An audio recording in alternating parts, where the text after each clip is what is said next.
Transportasi umum adalah alat angkutan yang menyangkut keselamatan banyak orang di dalamnya. Seharusnya kualitas alat transportasi umum dan awak yang mengoperasikannya harus di atas rata-rata. Karena di tangan mereka lah nyawa ratusan bahkan ribuan orang bergantung. Namun sesempurna apapun alat transportasi itu, ada saja faktor yang menyebabkan kecelakaan terjadi.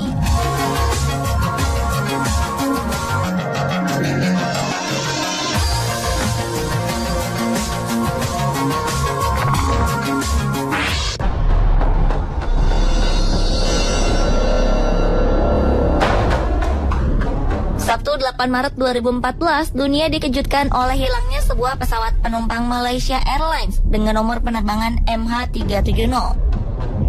Pesawat ini menghilang ketika dalam perjalanan dari Kuala Lumpur menuju Beijing di malam hari. Hilangnya pesawat ini membuat publik teringat sebuah peristiwa yang mirip yang terjadi pada 1 Juni 2009, yaitu kecelakaan Air France 447. Pesawat penumpang milik Perancis ini berangkat dari Rio de Janeiro, Brazil di malam hari dan rencananya akan mendarat di Paris, Perancis. Pesawat MH370 membawa 239 orang, termasuk penumpang dan awak pesawat. 7 orang diantaranya adalah warga negara Indonesia. Sementara itu, pesawat Air France 447 membawa 228 orang penumpang dan kru pesawat. Jika keduanya sama-sama tidak sempat mengirim sinyal darurat sebelum hilang dari pantauan radar, tapi untuk MH370, pesawat justru diduga sengaja menghindari radar, bahkan sampai melakukan manuver zigzag. Beberapa hari setelah peristiwa naas yang dialami pesawat Air France 447, nasibnya dengan cepat diketahui terjatuh di Samudra Atlantik. Dari hasil penyelidikan, Air France 447 tercebur ke laut secara utuh dengan kecepatan 280 km per jam dari udara akibat kesalahan pilot mengatasi turbulensi. Kabarnya, pilot menaikkan hidung pesawat hingga kecepatan pesawat tidak cukup untuk mempertahankan gaya angkat yang memadai. Tapi, apa alasan pilot kehilangan kendali dalam situasi seperti itu tetap menjadi misteri.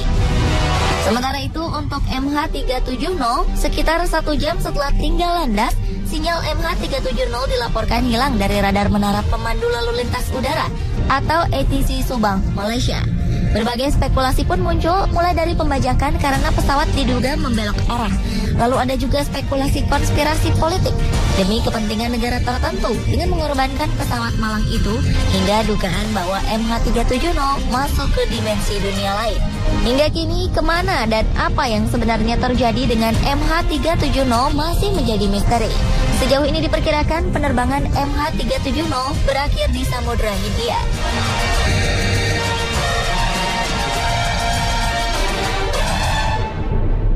5 hari setelah peristiwa kecelakaan Air France 447, 2 mayat ditemukan. Lalu di hari ke-25, pencarian dihentikan. Sekitar 2 tahun kemudian, berkat operasi bawah laut yang menelan biaya hingga lebih dari 464 miliar rupiah dari negara Prancis dan Brazil, bangkai pesawat Air France 447 ditemukan beserta 104 rangka mayat, berikut kotak hitamnya yang berada di dasar Samudra Atlantik.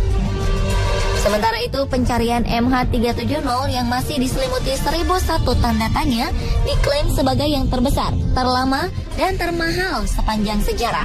Sebelumnya, periode pencarian terpanjang pesawat hilang dalam sejarah dialami oleh Adam Air yang jatuh di perairan Sulawesi pada 2007.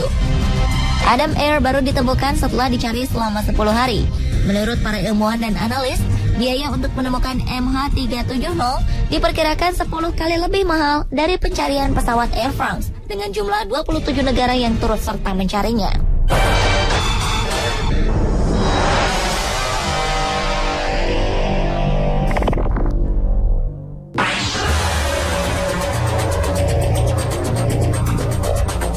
Walaupun secara kasat mata, kapal laut memiliki resiko kecelakaan yang lebih rendah daripada pesawat terbang, namun sepanjang sejarah, ada beberapa kecelakaan kapal laut yang kemudian menjadi duka dunia.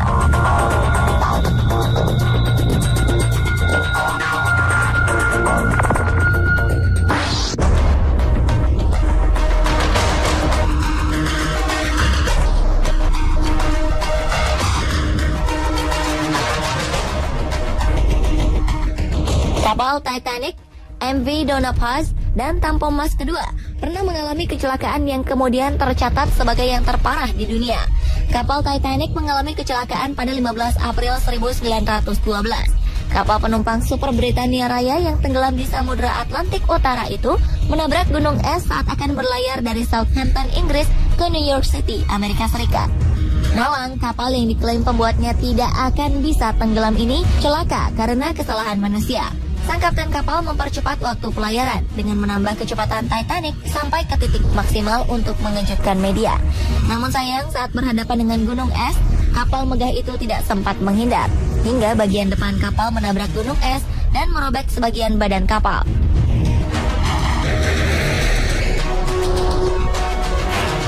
Sementara itu pada 20 Desember 1987, MV Donna Paz, kapal feri berbendera Filipina, bertabrakan dengan kapal tanker MT Vector yang sedang melakukan perjalanan dari Kepulauan Samar menuju Filipina. Kapal tanker yang membawa 8.800 barrel minyak itu pun langsung terbakar beberapa saat setelah bertabrakan. Api kemudian menyambar Donna Paz, sehingga para penumpang tidak sempat menurunkan sekoci. Karena api ini juga, Donna Paz langsung tenggelam beberapa menit setelah tabrakan. Di Indonesia, kecelakaan kapal terbesar terjadi pada 26 Januari 1981. Ketika itu, KMP Tampomas kedua tengah berada dalam perjalanan dari Tanjung Priok, Jakarta menuju Ujung Pandang atau sekarang bernama Makassar.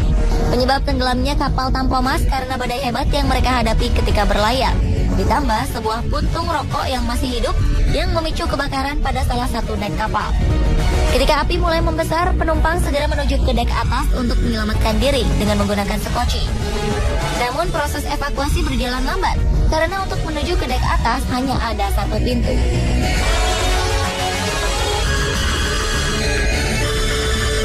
Pada kecelakaan Titanic, 1.514 orang tewas dari 2.224 penumpang. Memang jumlah korban selamat dari kapal yang diklaim oleh pembuatnya tidak akan tenggelam ini mencapai 1.178 orang. Namun untuk ukuran kapal canggih di masanya seperti Titanic, seharusnya korban yang selamat bisa lebih banyak. Hal ini terjadi karena jumlah sekoci yang disediakan di kapal mewah itu hanya berkapasitas sepertiga dari jumlah seluruh penumpang. Sementara itu pada tragedi yang dialami kapal MV Donna Paz, jumlah korban yang tewas mencapai 4.375 orang. Padahal kapasitas maksimum kapal hanya 1.518 orang. 21 orang korban selamat karena bisa berenang menjauhi kapal. Dan saat itu tidak ada waktu untuk menurunkan sekoci penyelamat. Pada KMP Tampomas kedua, kapal ini membawa puluhan kendaraan bermotor dan 1.442 orang yang terdiri dari penumpang dan awak kapal. 753 orang berhasil diselamatkan, sementara sisanya tewas tenggelam bersama kapal yang terbakar, termasuk nakoda kapal yang bernama Kapten Abdul Rifai. Jumlah penumpang memang tidak melebihi kapasitas maksimal dari kapal Tampomas kedua, walaupun ada beberapa orang yang berstatus penumpang gelap. Dilihat dari jumlah korban yang tewas, kapal Donna Paz masih menjadi kecelakaan kapal laut terbesar sepanjang sejarah dunia.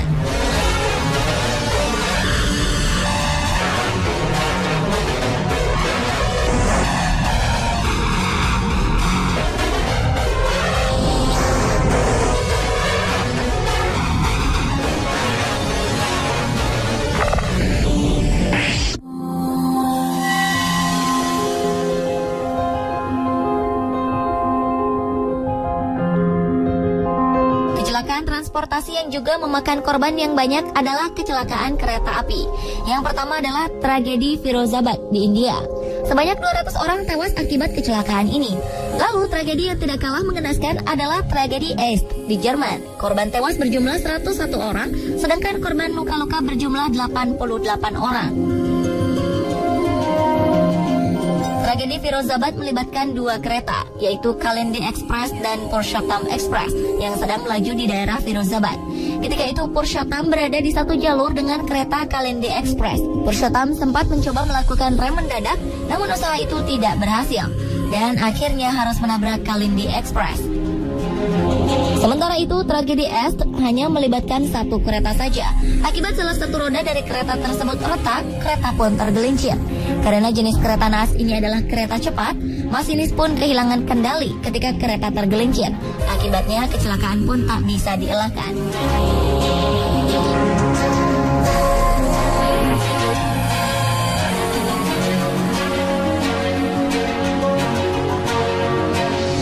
Itulah adalah beberapa kasus kecelakaan transportasi terbesar sepanjang sejarah. Semoga semua pengalaman ini menjadi masukan bagi pengelola transportasi umum dan para pengendaranya.